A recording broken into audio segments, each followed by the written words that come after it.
bari biyo ken kontan batale bari inatal pour kan bullo ko jibe ito kontan tale makura bari ala ya lonte man kontan de makura kana nyina ko teninte belbe tuba dudula kilimoto o moto nyalti kay ngokko di baka to ngokina jang pour yena dula dada ni tata na dula to makura ala ya lon njuso malla ama hani futa dula to dula din anu birite loro commencé woni bitema ama hani me non ama me to nyalom ke bara fonye mun muy la kulloti ndela kullu balu waldi baluo way fo baluo ko loro fanankele ikal loro fanankele nyin kunne soniyata ta www.baluo.com anim baluo isela bulloran jorangol be sang anila kudula asatare mambata jorangol membu ko cementol kenyo babarol nil peruol woni nga nyon jamal ta baluo.com yin jorangol be sang ila dinkira bado adungite batala je anim baluo ifangole marate la kudula. Islamic microfinance is becoming an increasingly popular mechanism for poverty alleviation, especially for developing countries around the world. This microfinance service adheres to the principles of Islam as a form of social responsibility. Yona Islamic Microfinance is the Islamic microfinance of choice in the Gambia, trustworthy and reliable. At Yona Islamic Microfinance, we provide savings products, current accounts, financing products in conformity with Islam. In addition, Yona Islamic Microfinance also offers local and international remittances, takaful fund, management of zakat, management of awqaf, trading and investment, and building of strategic partnerships to bring financial services to the doorstep of the poor with donor projects, madrasas, youth organizations, women groups, and farmer organizations. Make a choice with Yona Islamic Microfinance today. For more information on Yona Islamic Microfinance, call 377-2151 or 9832-151 or visit Yona head office at Tipa Garage, Bakote. Welcome to the first National Forum on the Philosophy of TESITO, organized by the KairaCLO Conservation and Leadership Organization in partnership with the University of the Gambia. The KairaCLO Conservation and Leadership Organization, KairaCLO for short, was created in November 2022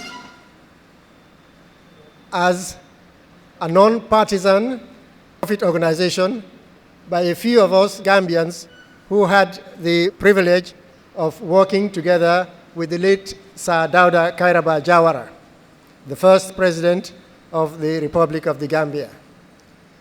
We drew inspiration for KairaCLO from Sir Dawda's 1977 Banjul Declaration, and we resolved to work with as many, if not all, Gambian institutions, both public and private, to promote the legacy of Sir Dawda's leadership in climate change and the protection of the environment, as well as one of his greatest objectives, which is self-reliance, he called TESITO.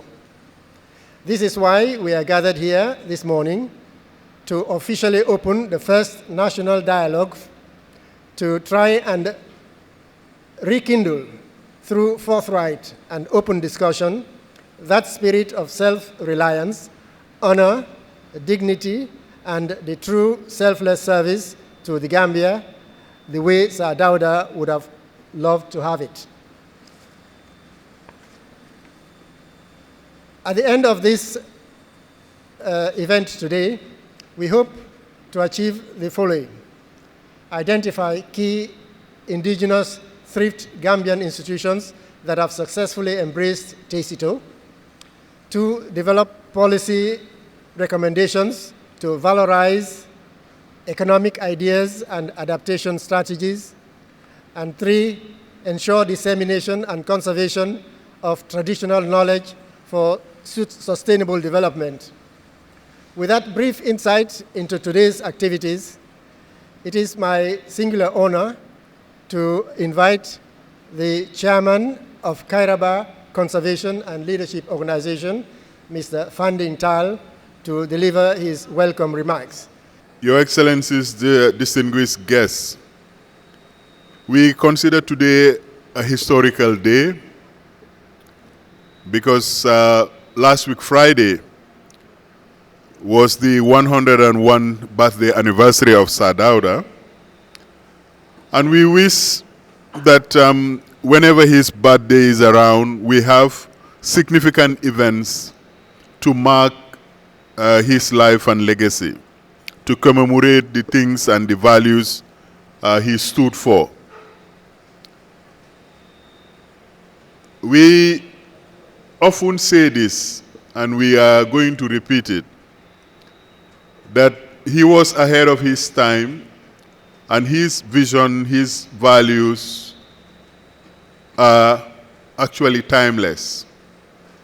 Timeless in the sense that they are always a call to service, a call to duty, and we hope for all of us and our children's sake that those values do not only endure, but they flourish. Mr. Tambedu has talked about the Banjul Declaration. We believe the Banjul Declaration is a vision statement that if only we had spent a little bit of our national efforts trying to realize the declaration, Gambia would probably be among the leading countries in the world when it comes to conservation and living with some dignity in the world. But this is an introductory statement for the reason and purposes why we have established KairaCLO. I want to say from the outset that there is a lot of knowledge within our own control, within our own environment, which if only we reflect on it, we can become self-reliant, self-sufficient, and self-secured. It's always difficult when your microphone is not working optimally because you have to massage it nicely so that you can get your message out. It reminds me of a story myself I had so many decades ago when I was a schoolboy in Banjul. And the story was told by the late professor at Yale University, Professor Lamin Osane. And the story goes like this. A very distinguished professor was invited to address a gathering. When he got to the gathering, he asked the people, "Do you know what I have come to talk to you about?" Dismissively, the people said no. The professor said, "Well, there is no point talking to ignorant people." So he left the meeting place. Now, on a second invitation, he posed the same question. "Do you know what I have come to talk to you about?"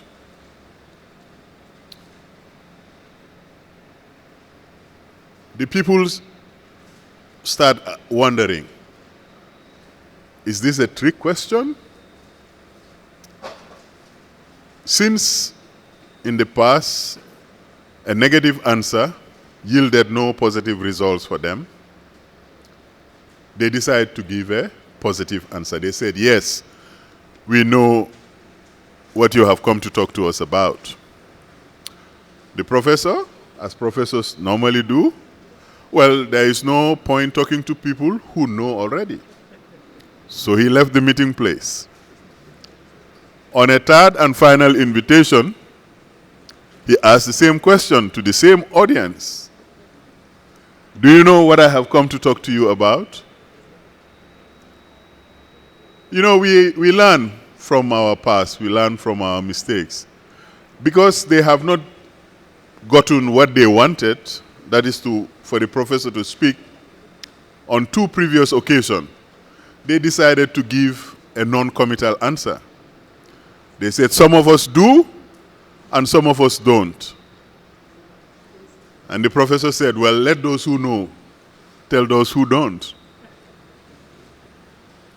The way we come about our learnings, the way we come about knowledge is through our experience. If the child touches a hot place and he gets burned, he will not touch that place again. Even an animal, he wouldn't do the same thing. Because before there was artificial intelligence, there was the artificial person. And who created the artificial person? Our law lectures, I don't know if law students are here, this was done by the Dutch in the 15th century. The idea of a limited liability corporation is an invention that came from the Dutch and then went to the British Isles and grew. Now everything is corporatized. Even the state is corporatized. So for us at the KairaCLO Conservation, we thought that we need to build the institutions that are necessary to help us transform, to help us solve some of our problems based on our native intelligence, based on our inheritance. Because we consider ourselves the intellectual heirs of Sir Dawda. We don't valorize him as a kind of inanimate idol. We look at his track record, we look at the legacy he has left us, a very rich legacy, and we claim them as intellectual heirs that we can do something with this that our great founding leader has left us. This is the reason why, if you look around, we have some billboards to evidence and to mark the efforts of the KairaCLO Conservation and Leadership Organization, especially in Sir Dawda's centenary year, which was last year. We had a first public lecture series in Sir Dawda's name. We had a Mother's Day tree planting ceremony led by Sir Dawda's widow, Lady Chilel Jawara, which was done in association with the Mayor of Banjul, the Minister for Environment, and other prominent Gambian leaders. Today, we have in our midst one of the leading women leaders of our nation. When Sir Dawda was talking about women empowerment in the 1980s, Her Excellency the Vice President was among the first leaders of the Gambia's Women's Bureau. So we are very, very honored that our tradition, the things that we are trying to build on, were built by people like Their Excellencies present here today. And that is why I started by expressing gratitude and thanks for their contribution over the years. At the level of KairaCLO also, we have very distinguished Gambians. They have been serving the country either in public life or in the private sector. What we are all concerned about is the fact that the young generation who could benefit even more from the legacy that is handed down are not as active as we would want them. The youngest members of the KairaCLO Conservation, I am one of them, but the other young ladies particularly are not able to participate as actively as possible. So on behalf of the Board of Trustees, I would want to recognize their contributions to the building of KairaCLO. I will end this rambling introduction so that we can get to hear our very distinguished guests for this opening ceremony to say one or two things about the legacy that we are here to honor and to cement, to give us a picture of what things were like when they were in their heyday, at the height of their intellectual and physical powers and beauties, we would hear, I'm sure, the story of the Gambia in new lights. So on that note, ladies and gentlemen, I wish to thank you for your presence to attend this first forum on TESITO. And I want to thank again the President of the Chamber of Commerce, Their Excellencies Mr. Dabo and Mrs. Tambajang, for being so gracious to attend this Saturday event. Thank you very much. Dauda Kairaba, who is the founding father of our great nation, was my mentor, was also my direct supervisor because he was the chairman of the National Women's Council, which I headed after the demise or after the retirement of a great lady, Fatimata Sanyang Sise. May their soul rest in perfect peace, and may Allah grant them Jannatul Firdaus with those who follow and are following. Amen. I have to really make a special mention of His Excellency Bakari Bunja Dabo, who has also mentored me and been a pillar in my life, both at the personal, professional level and the personal level. Sadawda Kairaba Jawara, as he is known by his name alone, stands for peace. When you talk about him, the first thing that comes to mind is peace. He has been a man of justice, justice up to animals. And this is why he was a visionary that really cared for every living thing. In 1977, just as the KairaCLO leadership has indicated, it was a declaration that envisaged the future generation. Future generation because of what is happening today, what we are grappling with today. We are grappling with dwindling resources, economic scarcity, against the backdrop of poverty, social exclusion, and also the dying of flora and fauna. So it's very important at the beginning of my little statement of my modest contribution that we recognize the importance of celebrating our great people. We need to give them flowers before they leave. We would have loved to have KairaCLO in his living so that he can tell us, because no one of us can really share with you what he definitely in his heart and mind had for this declaration. The declaration was mainly within the context of flora and fauna, but if you look at it psychologically or philosophically, it does deal with human nature, because at the end of the day, we are the managers of flora and fauna. In terms of leadership, he has really led this nation in a very exemplary way by really being very inclusive in terms of the work, the development agenda that he had. He realized at the centerpiece of every effort, the human person should be at the epicenter because they are the agents of change, hence the importance that they be involved.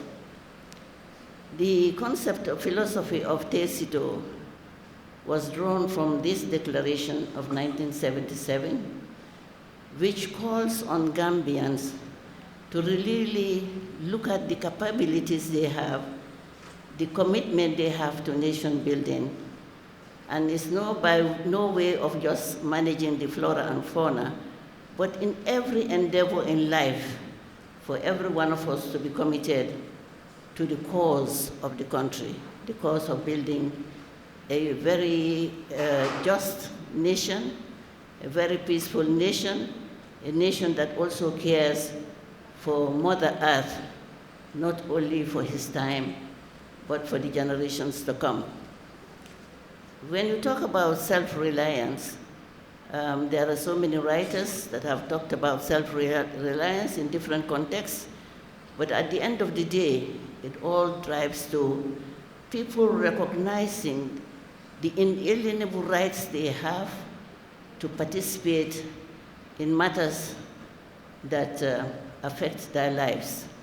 It could be the environment, it could be in the workplace, it could be in the household, and everywhere they find themselves. So the TESITO philosophy became a mantra. You could hear, as we were growing, everybody would say, TESITO, TESITO, TESITO.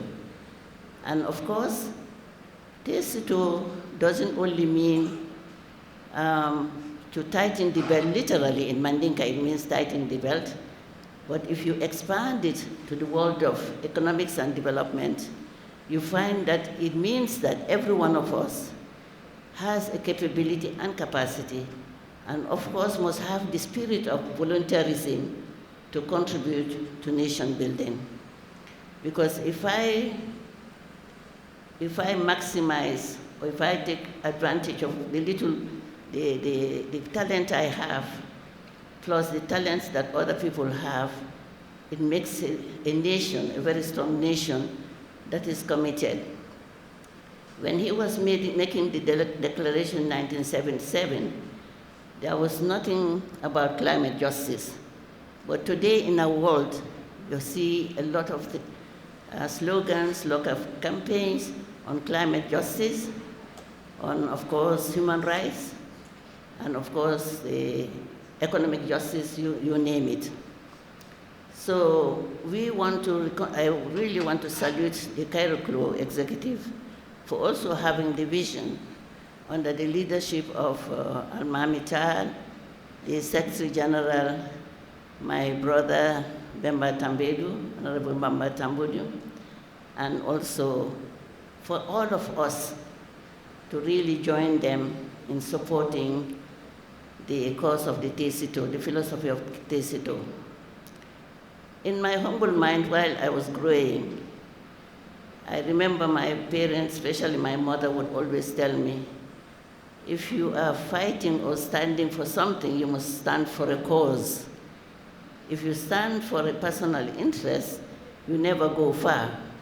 But if you stand for a cause, no matter what happens, you remain resolved to stand for the cause.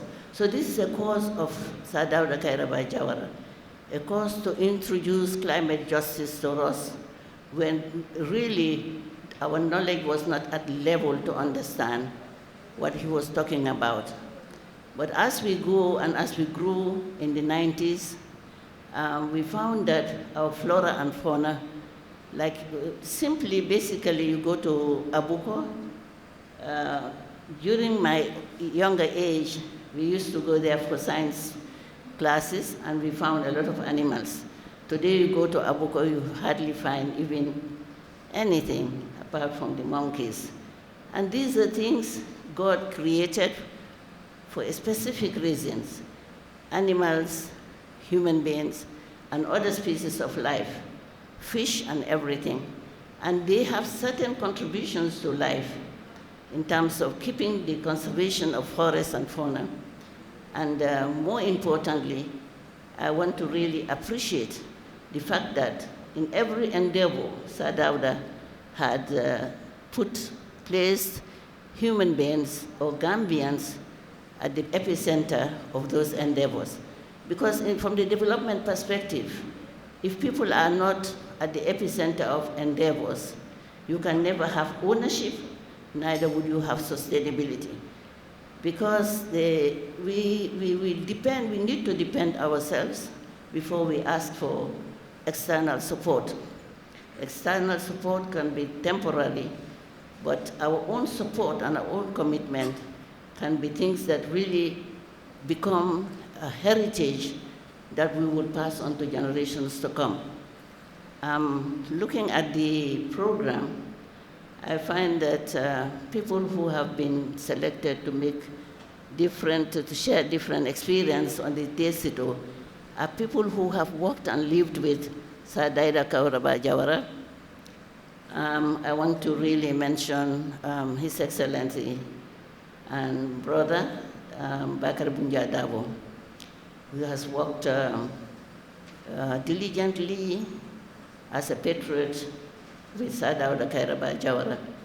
So what I can tell you about TESITO today, you would find that he would tell you more, because he is a living witness, testimony to the philosophy as Jawara.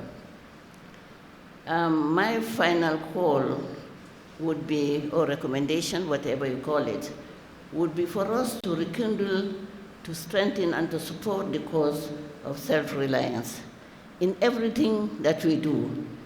Self-reliance in terms of increasing our knowledge, our competencies in the different areas of work, because that gives you the responsibility of volunteerism.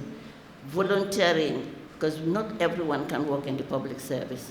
So wherever you are, private sector, public sector, civil society, wherever you are, first of all, depend on the capability you have, depend on the commitment you have, and depend also on your sense of volunteerism, because a nation cannot be built on just money. We all know that in our language. So I'm a nitni, I'm ga yep.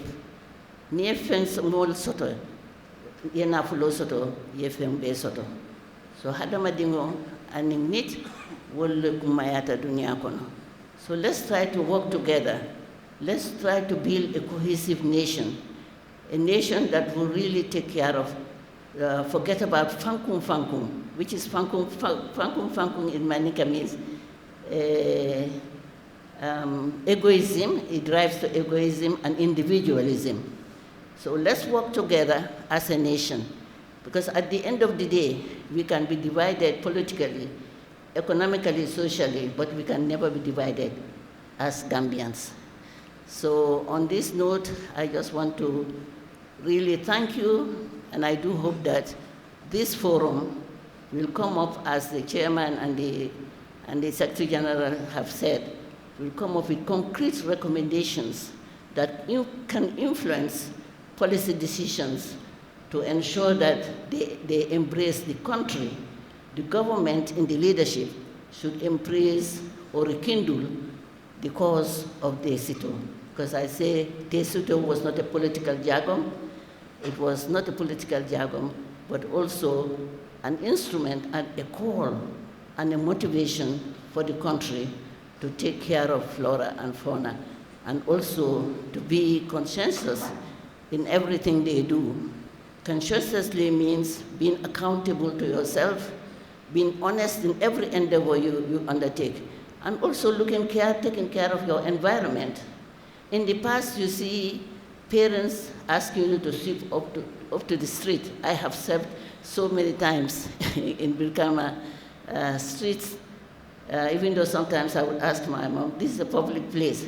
He said, it's a public place, but if you sweep it, another person sweeps it, it cleans the environment, and at the end of the day, it has impact on your health and your psychosocial status. So let's embrace the TESITO, let's support the cause, and more so I will call on the young people.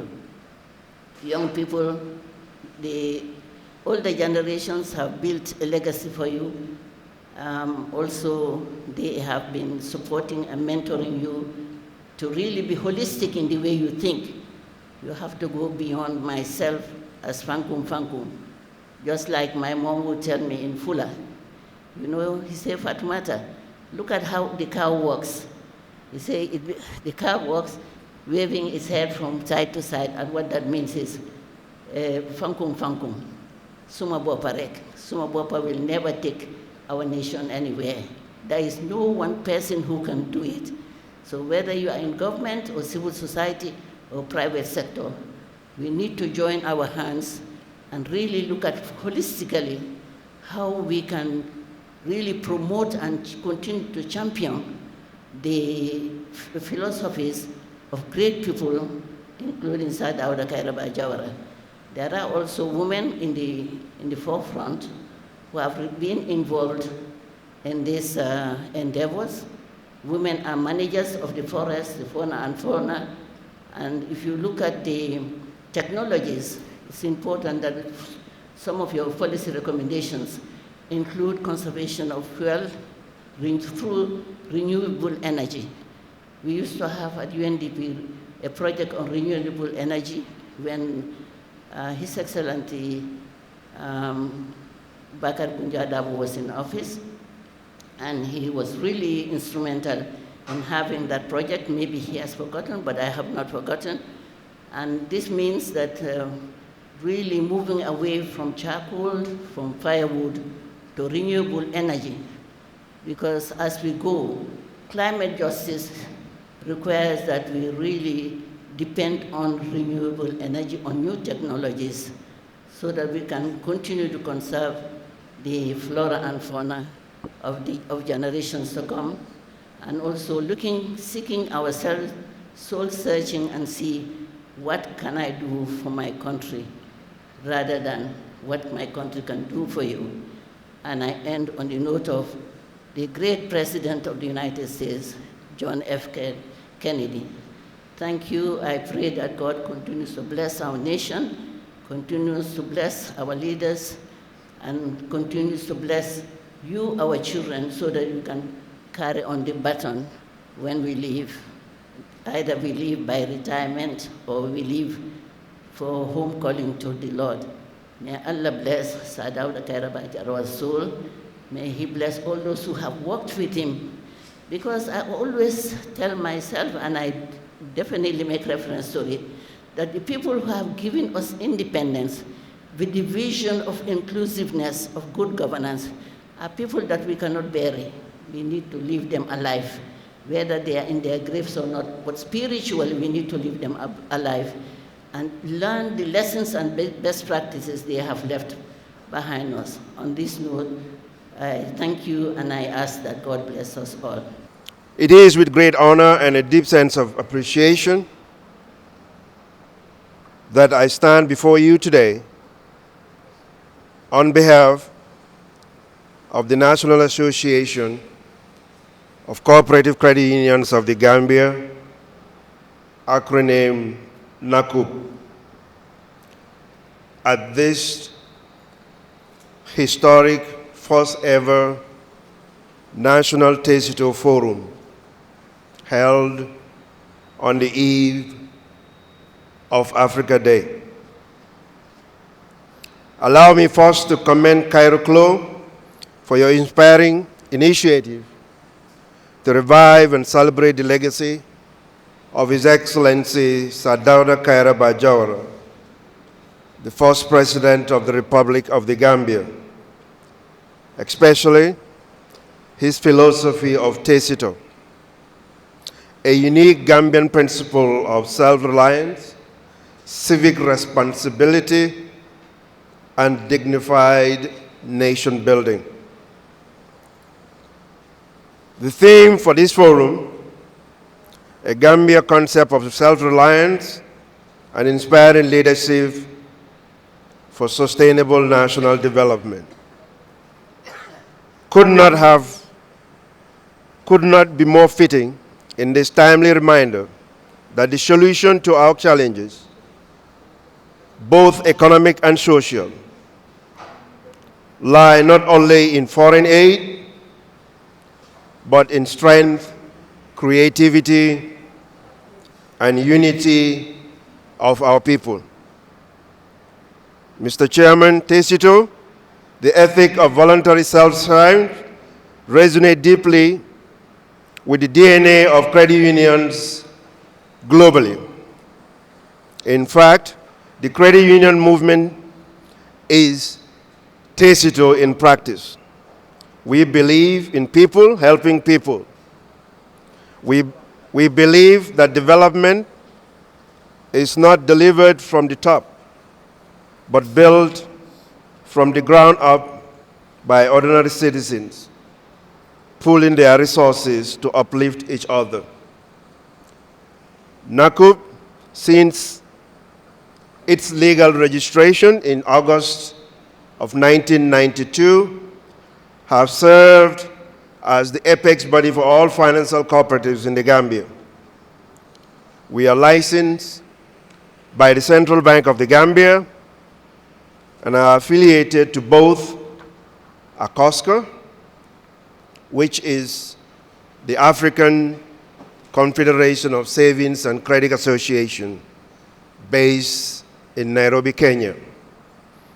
The Gambia, through my humble self, sits as a board member representing West Africa.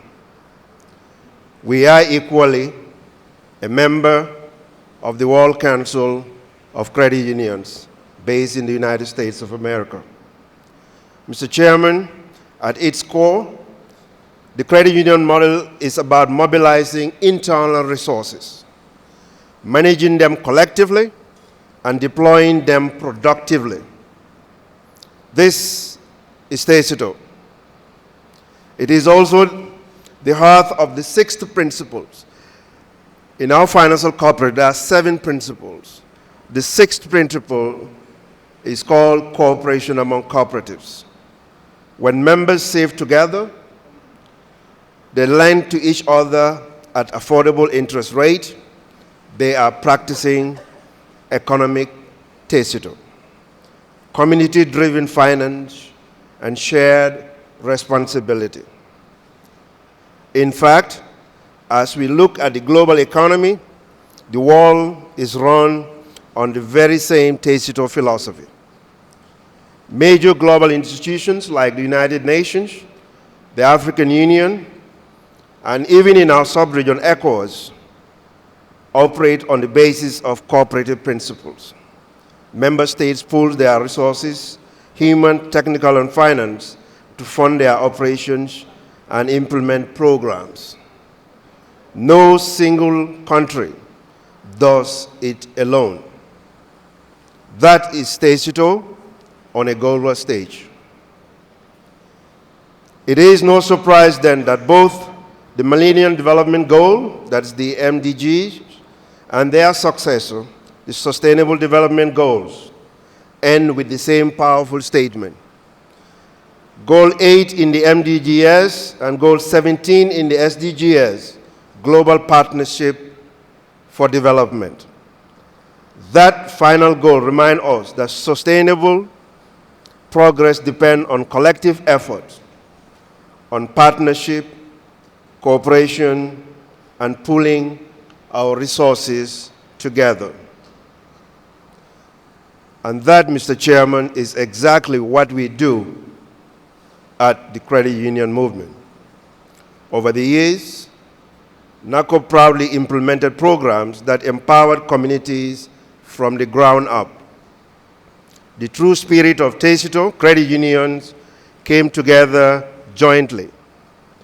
We are currently piloting a digital wallet.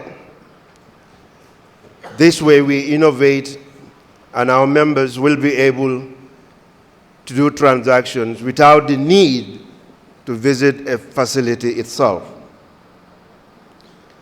With membership base over 115,000 across 51 credit unions nationwide, NACUF has mobilized approximately over $3 billion in savings for the year 2024. The savings that we issue to our members as of December 2024 amount to $2.5 billion in loans. Given the average Gambian household size of 8, these services are indirectly benefiting an estimated 900,000 Gambians, nearly 1/3 of our national population. Through these We are organizing corporate. We can transform lives. Credit unions have improved the well-being of thousands of Gambians by supporting school fees, home construction, small enterprise development, and emergency response. As Sadauda once envisioned, the Gambia can be built on the values of unity, resilience, and self-determination. We at NACUB, we continue to live that vision through the practice of community finance, inclusive programming, and strategic partnership. Mr. Chairman, distinguished guests, my fellow citizens, on behalf of the board, management, and affiliated credit unions in the Gambia, I reaffirmed our commitment to TESITO spirit. Let us continue to cooperate, to innovate, to lead, because when we save together, we grow together. When we build together, we rise together. Together we build, together we rise. I thank you all for your kind attention. I have the distinct honor and privilege of delivering these welcoming remarks on behalf of Professor Herbert Robinson, the Vice Chancellor of the University of the Gambia. Due to his prior official commitment, he is unable to be with us in person today. However, he sends his heartfelt greetings and endorsement of this very important gathering. We assemble here today under a theme that is not only historically significant, but also profoundly relevant to our contemporary national discourse.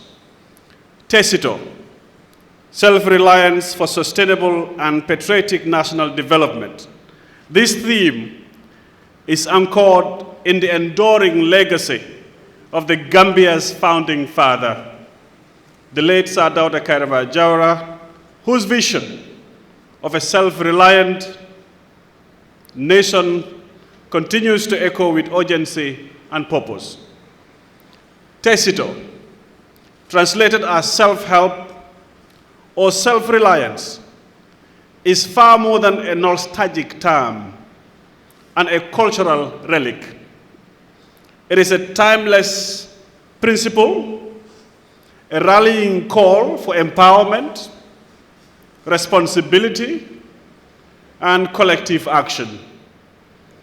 It urges every citizen, from the farmer in the field to the policy maker in the government, from the young student to a seasoned academic, to play an active role in shaping the destiny of our nation. It is a call to innovate, using our local resources to collaborate with intentionality and to act with unwavering patriotism and integrity. Esteemed guests, ladies and gentlemen, at the University of the Gambia, we recognize that our mandate extends beyond the pursuit of academic excellence.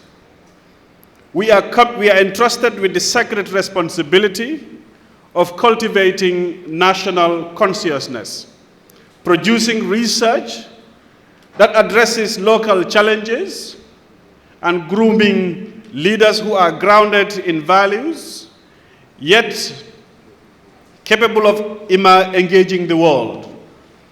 As an institution of learning, higher learning, we see ourselves as both a mirror and a motto of national development, reflecting the aspirations of our society and driving forward the change we collectively seek. As part of our unwavering commitment to national development and global sustainability, the University of the Gambia is honored to partner with KairaCLO in the establishment of Sir Dawda Kairaba Jawara Center for Climate Justice on our campus.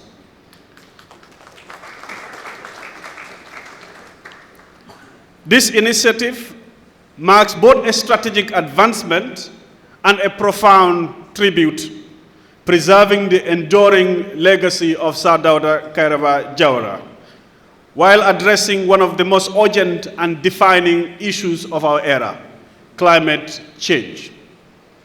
The center is envisioned as a dynamic platform for pioneering research,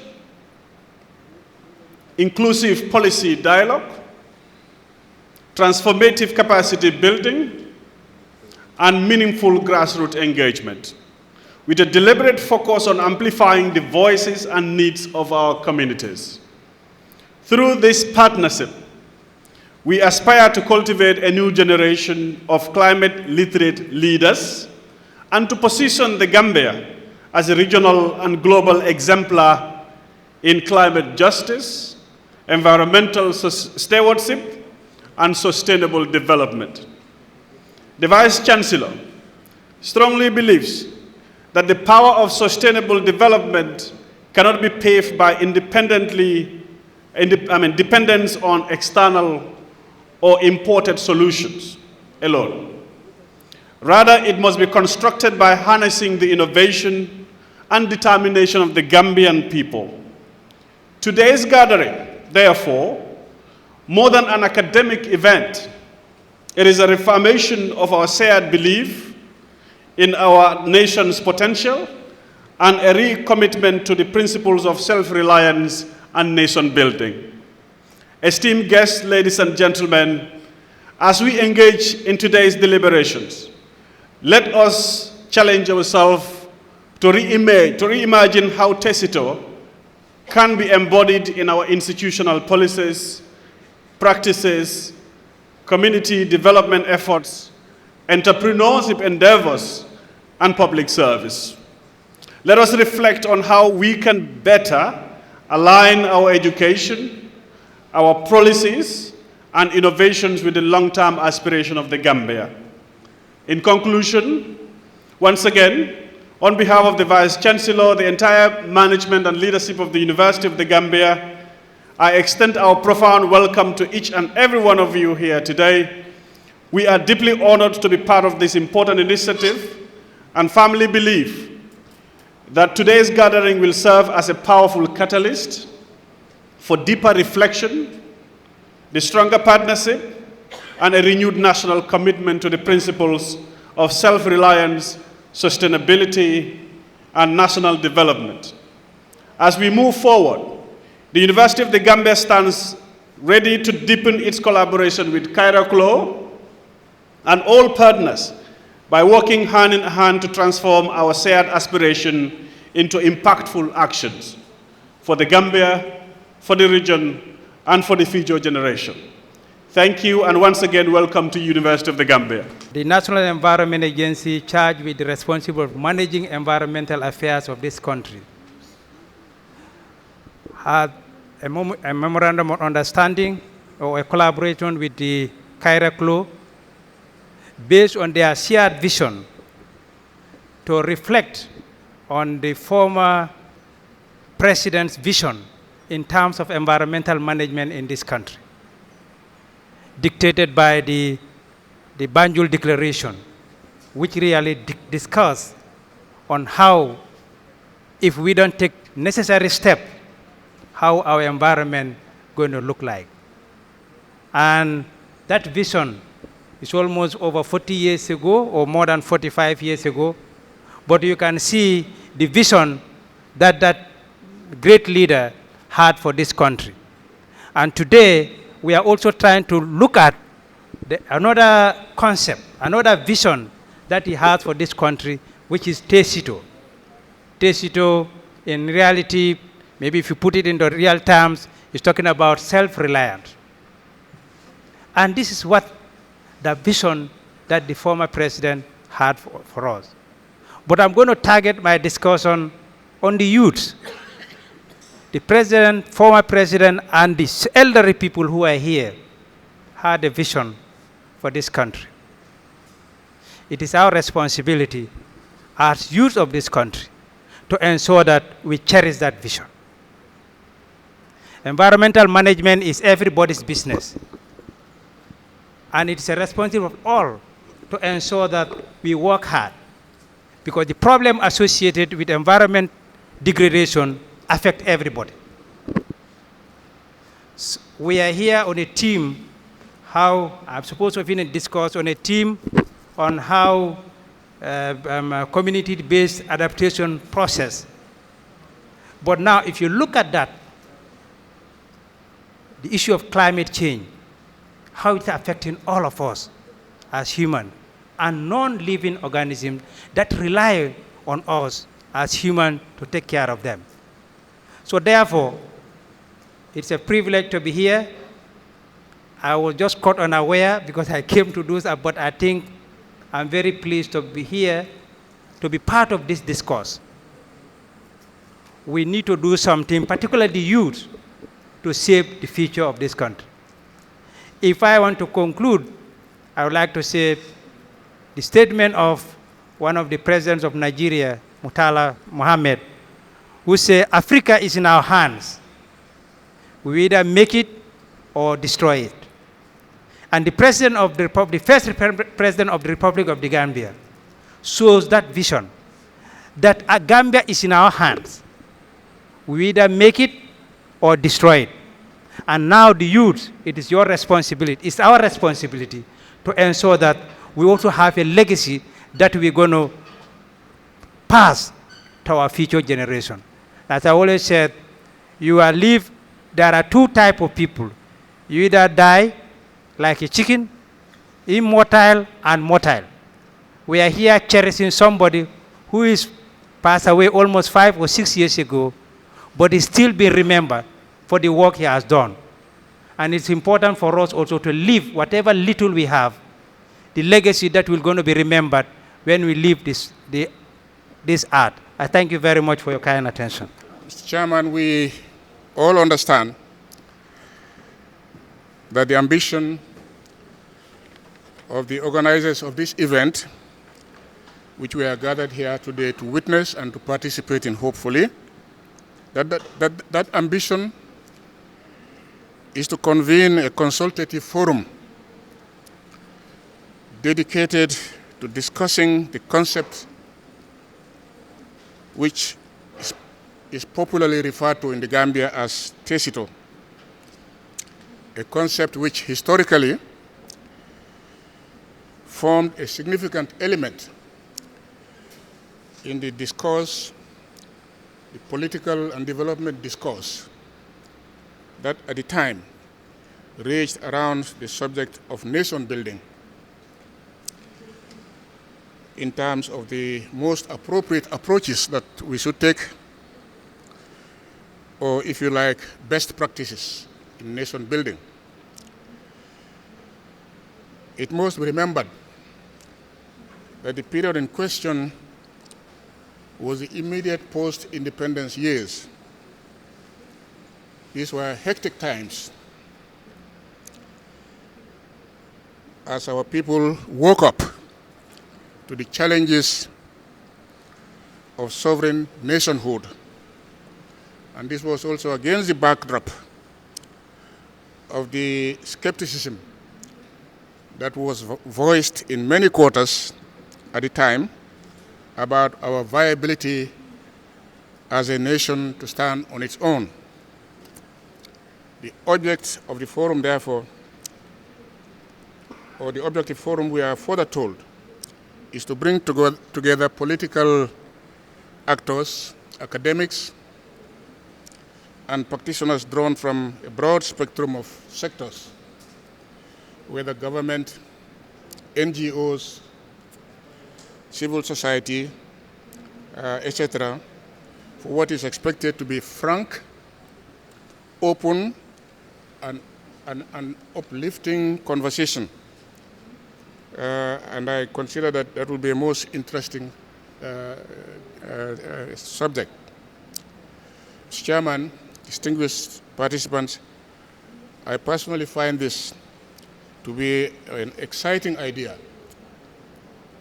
And that is why I feel delighted to be associated with the event.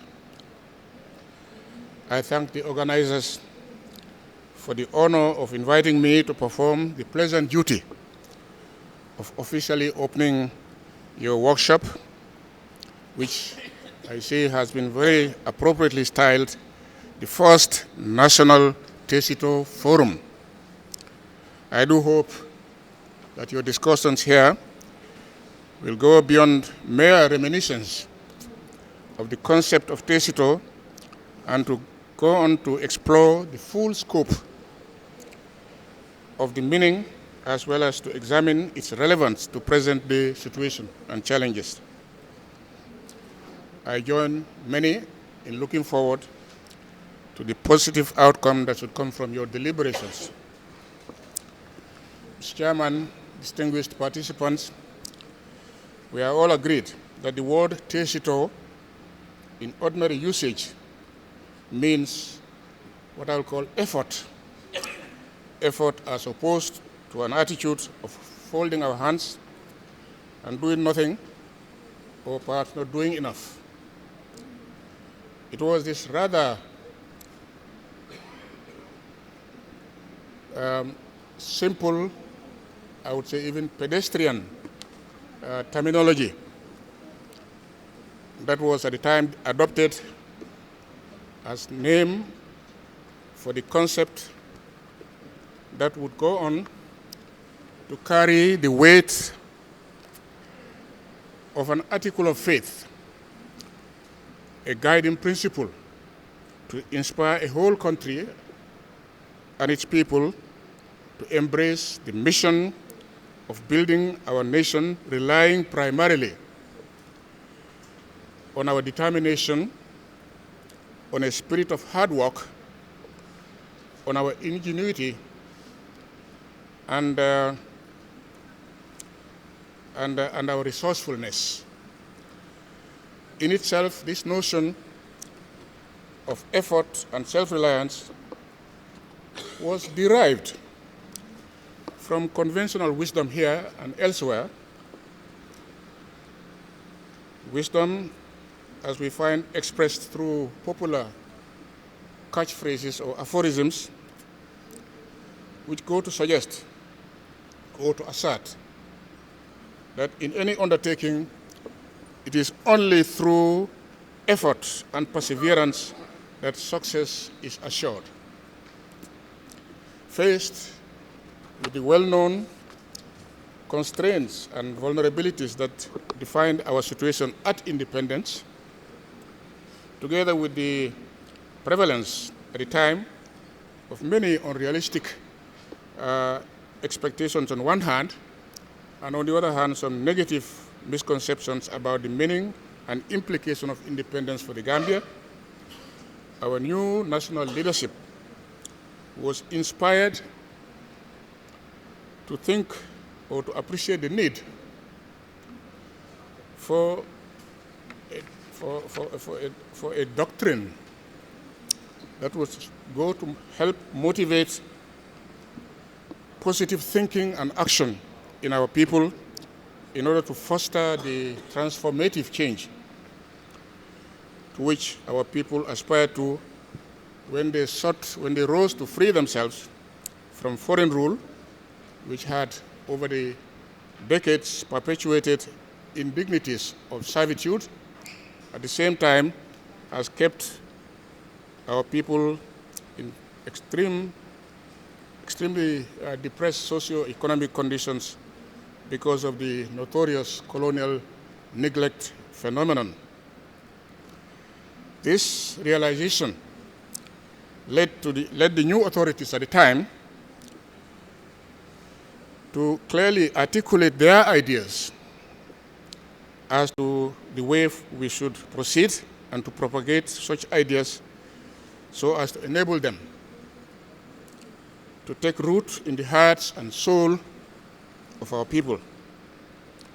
Over the years, action taken in that regard took the form of a veritable advocacy campaign throughout the country. Truth be told, here we must acknowledge the preeminent role played by Sir Dauda personally and the impactful effect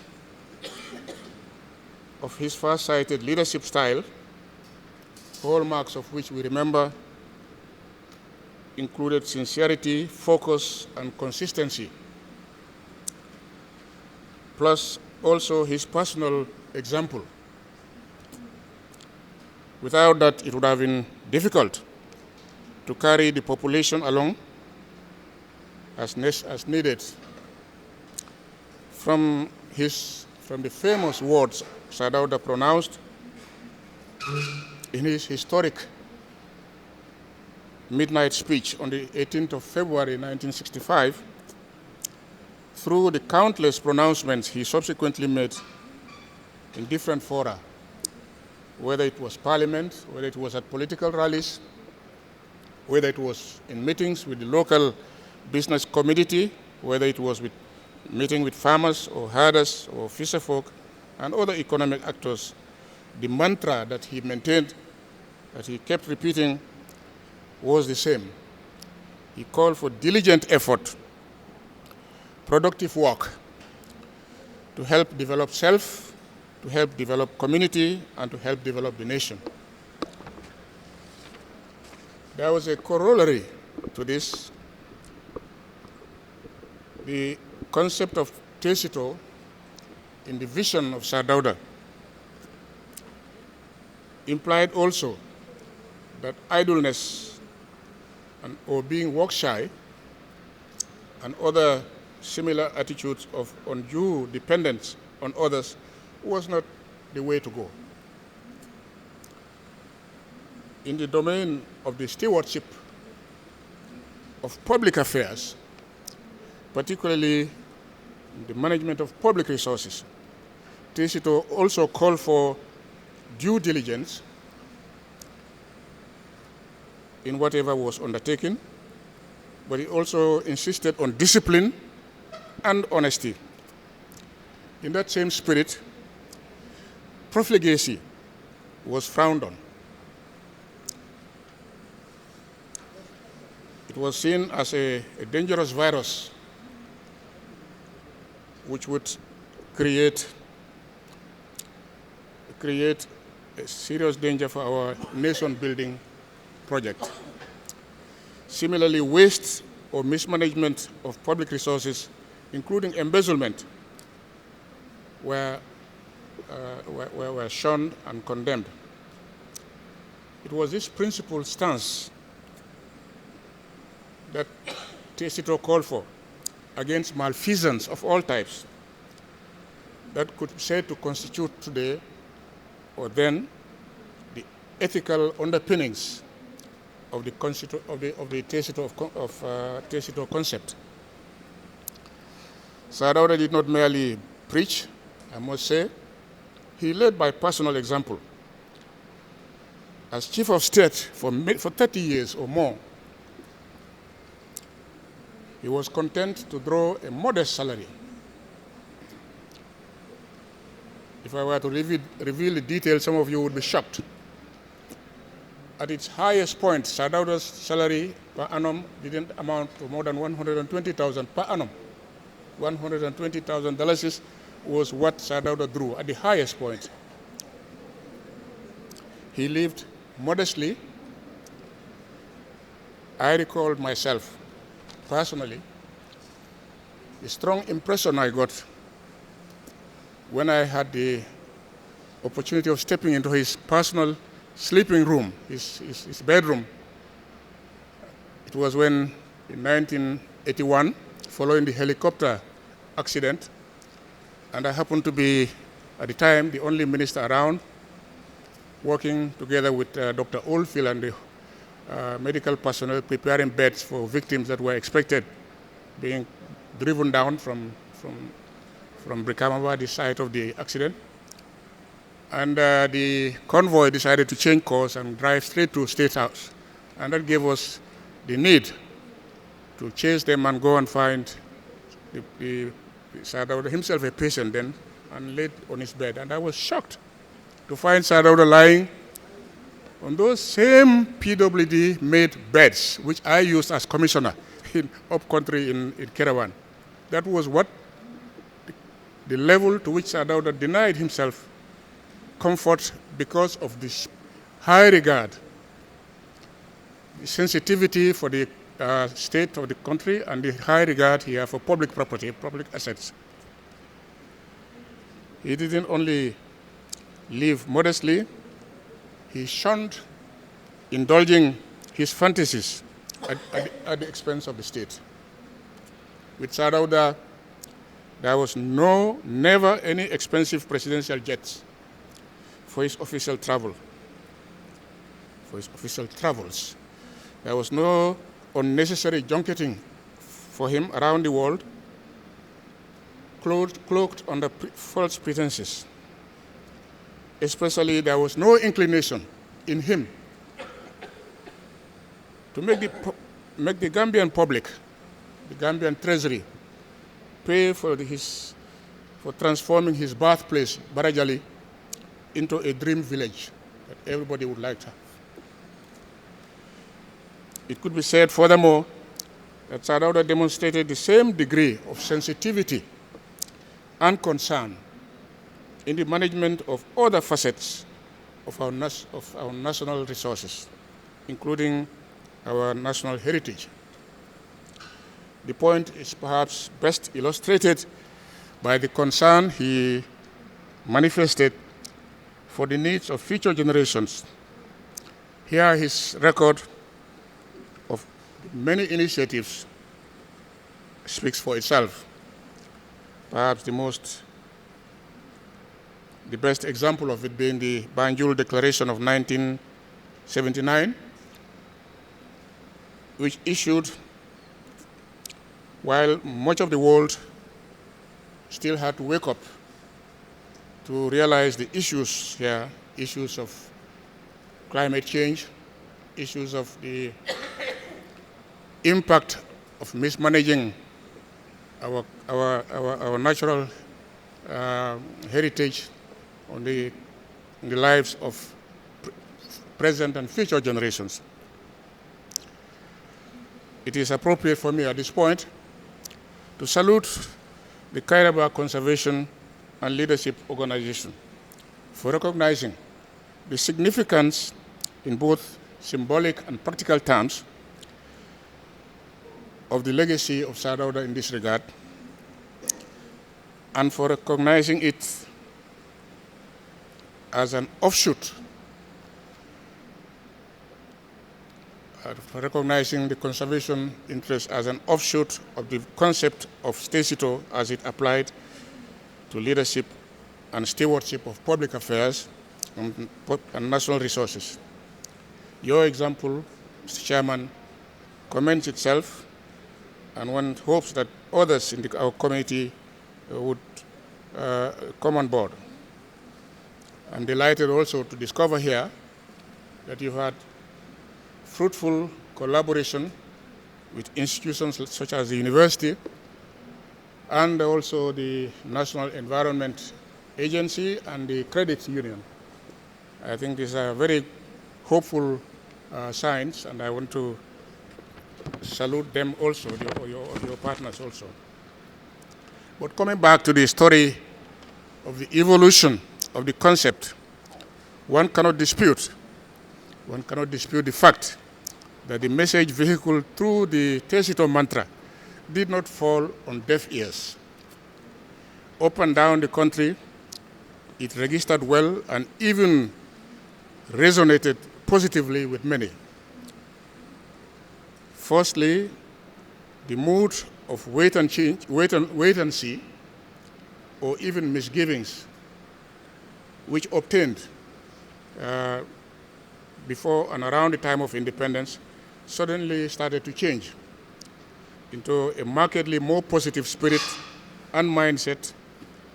One could call that mindset one of yes, we can, which came long before Obama came along. We all remember, my generation anyway, how even at the level of school children, the famous song Ligay Jotna, Gambia Amna Bopam became very popular. It captured the mood that was that was spreading at the time, that independence meant hard work.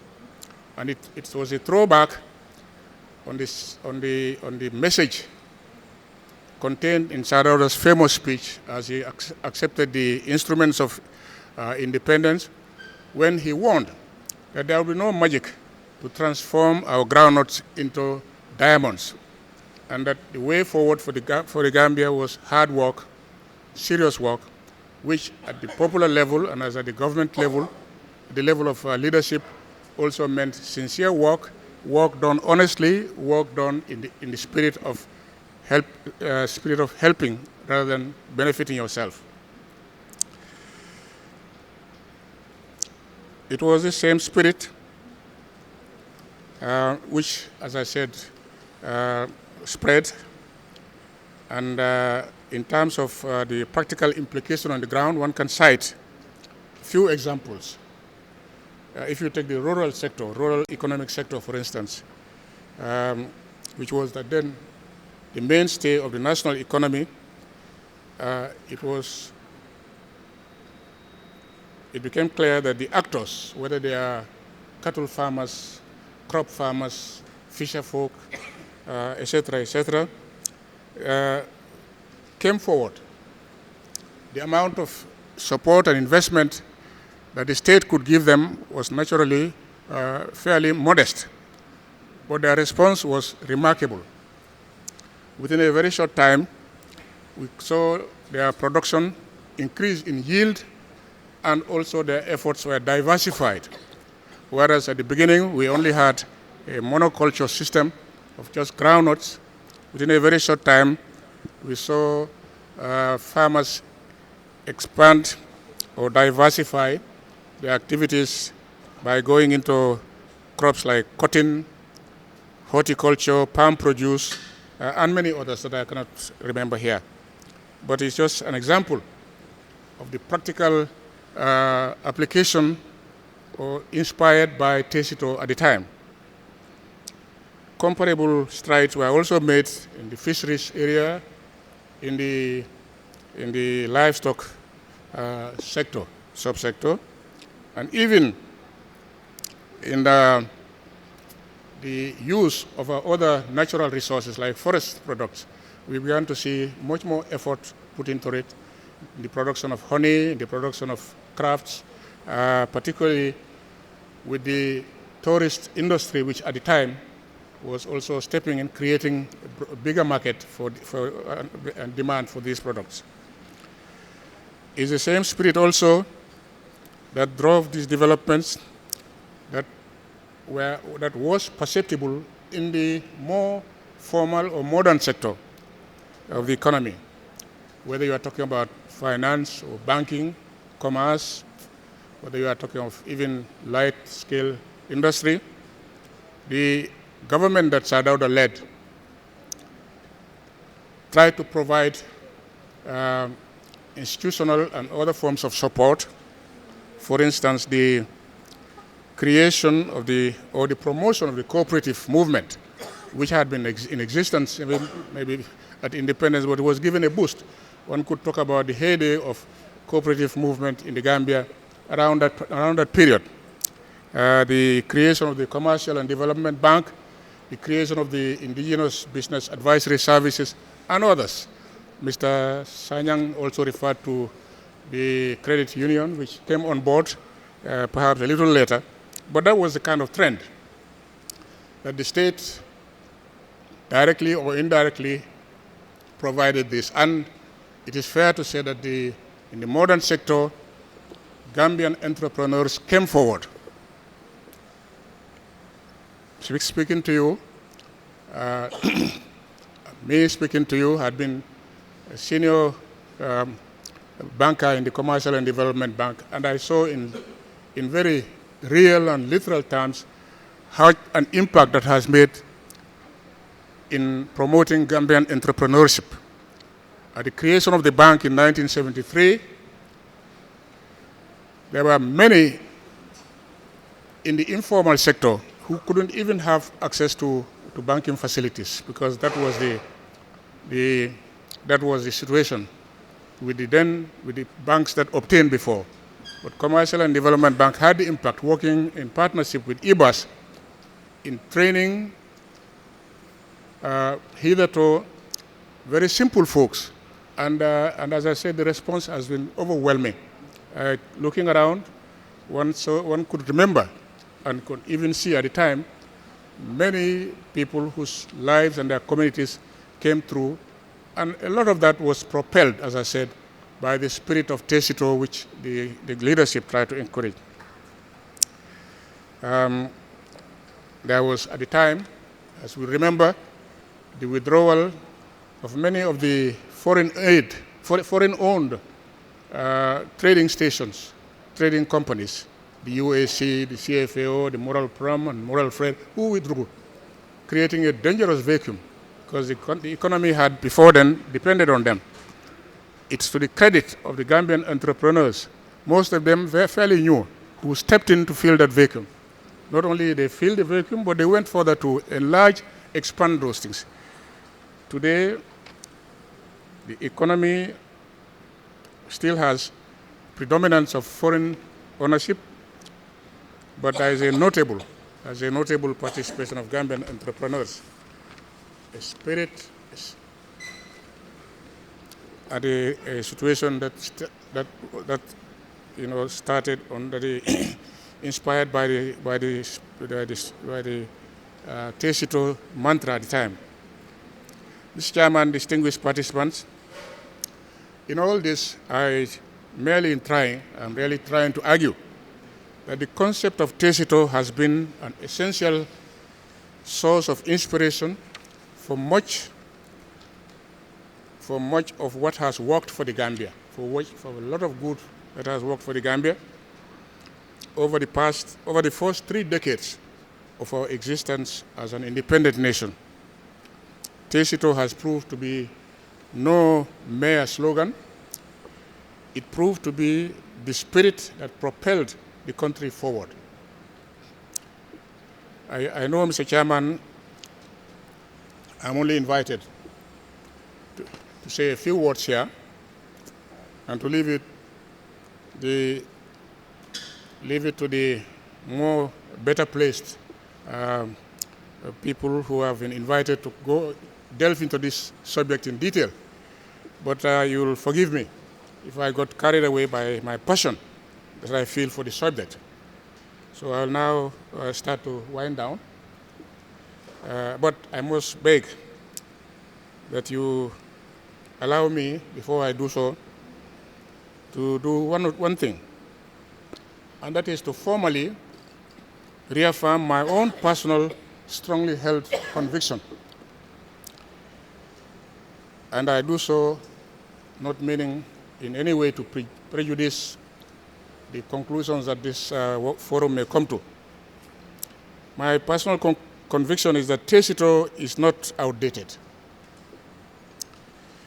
It is very relevant in our prevailing circumstances. Mr. Job has brought in an interesting perspective that perhaps we should have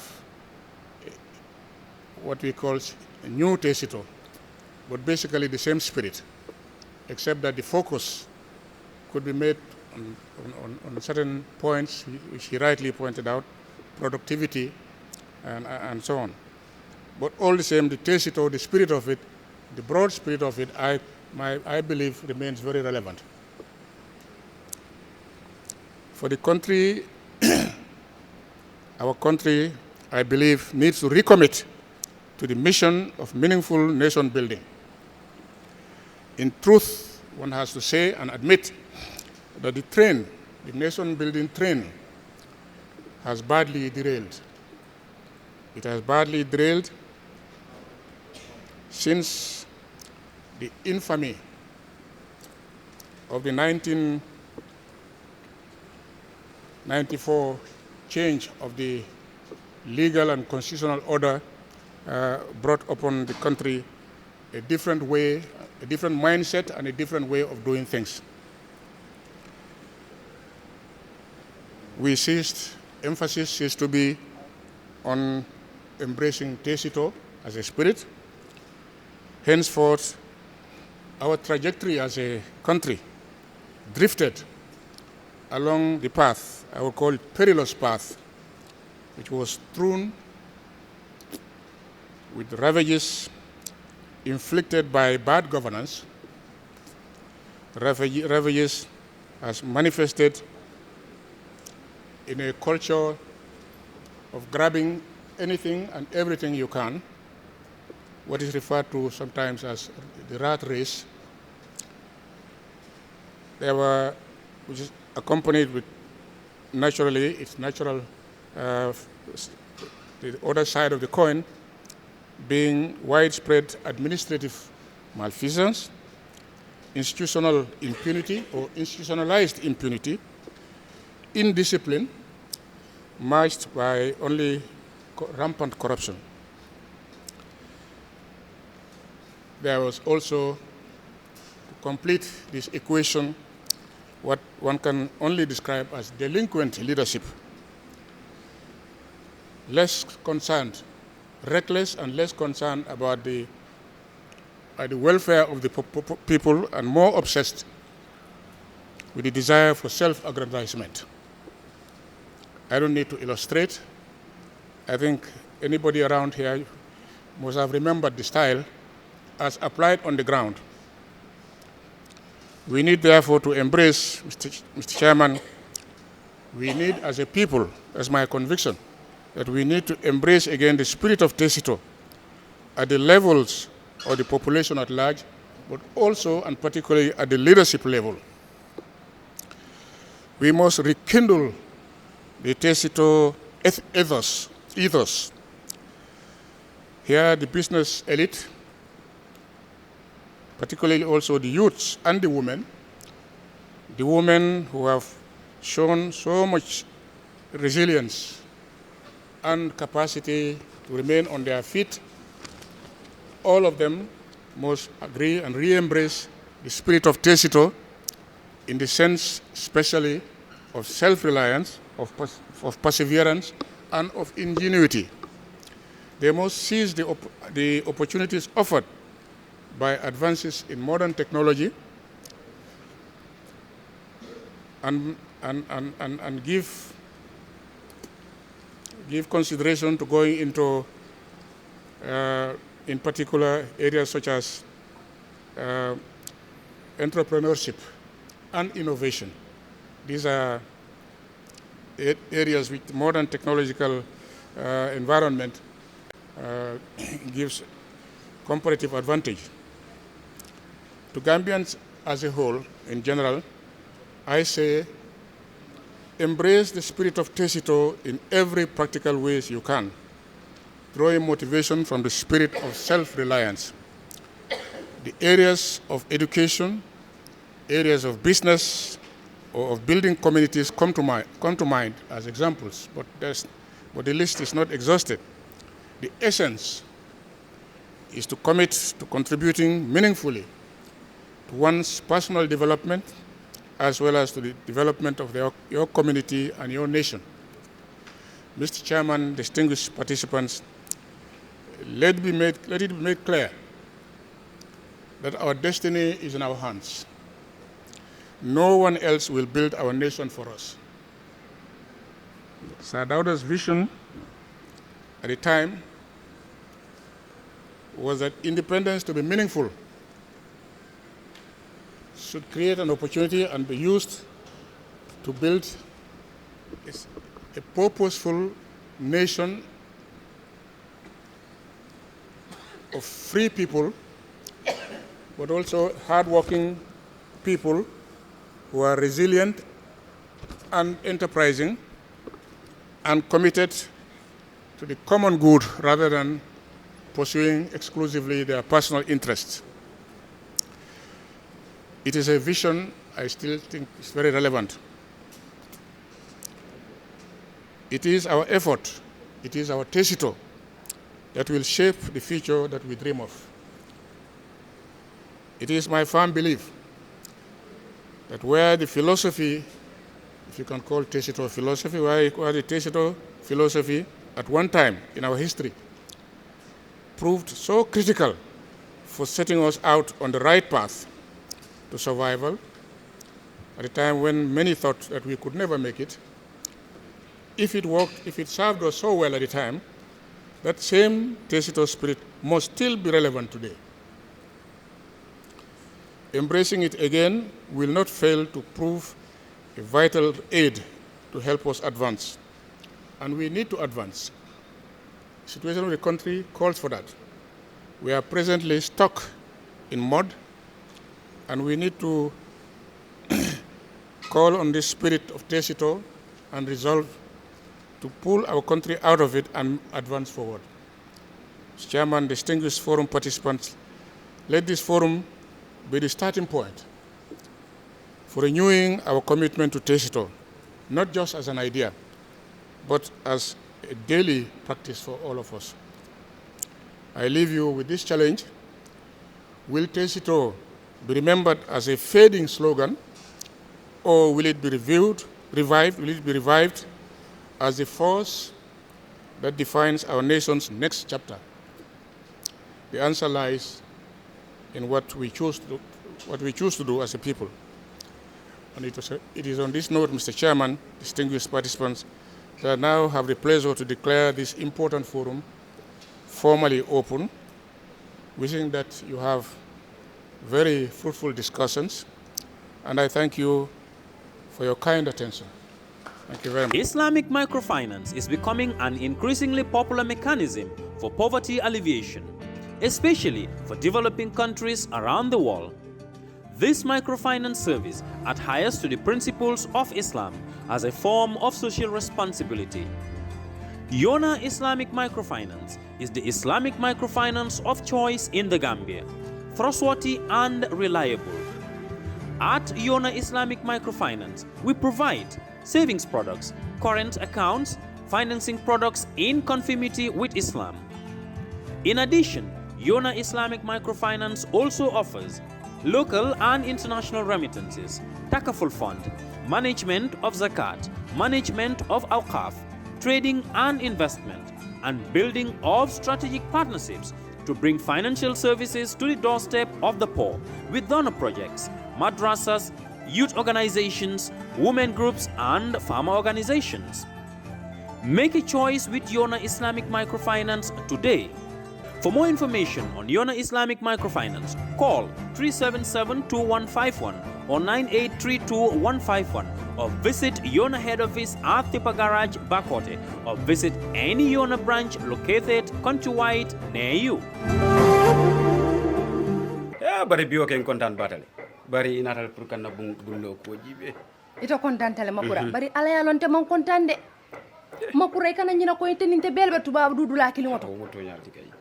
Ngoko di baka to kina njang pour yana dula dada ni tata na dula to makura ala ya long njuso malla ama hani futa dula to dula din anu birite loro commencé woni bitema ama hani me no ama me to nyalom ke bara fonye mun muy la kulloti ndela kullu balu woldi balu ha way fo balu ko loro fanankele ikal loro fanankele ñin kunna soniata ta www.baluwo.com anim baluwo isela bulloran jorangol be sang anila kudula asatare mambata jorangol membuko sementol kenyo